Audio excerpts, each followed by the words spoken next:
বন্ধু কেমন হওয়া উচিত? বন্ধুত্ব একটি অমূল্য সম্পর্ক। একজন ভালো বন্ধু আমাদের জীবনে অনেক ইতিবাচক প্রভাব ফেলে, কিন্তু কেমন হওয়া উচিত একজন সত্যিকারের বন্ধু, সেগুলো বিষয়ে জেনে রাখুন। 1. বিশ্বস্ততা। একজন ভালো বন্ধু কখনোই বিশ্বাস ভঙ্গ করে না। সে গোপন কথা গোপন রাখে এবং বিপদে পাশে থাকে। 2. আন্তরিকতা ও সততা। একজন ভালো বন্ধু তোমার সাথে আন্তরিক এবং সৎ হবে।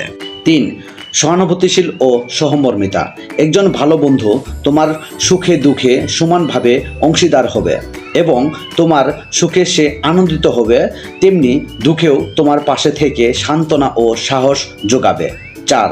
সহযোগিতা ও সমর্থন। একজন ভালো বন্ধু সবসময় তোমাকে সহযোগিতা করবে এবং তোমার লক্ষ্য অর্জনে সমর্থনও করবে। 5.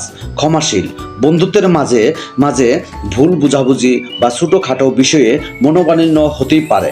একজন ভালো বন্ধু ক্ষমাশীল হবে এবং অতীতের ভুলগুলো ভুলে নতুন করে যাত্রা শুরু করবে। 6. একসাথে সময় কাটানো। একজন ভালো বন্ধু তোমার সাথে সবসময় সময় কাটাতে পছন্দ করবে। একসাথে হাসি ঠাট্টা গল্প আড্ডা করতেও ভালোবাসবে। আর হ্যাঁ, তোমার বন্ধুর মাঝে যদি এই গুণগুলো থাকে, তাহলে সে অবশ্যই তোমার সেরা বন্ধু।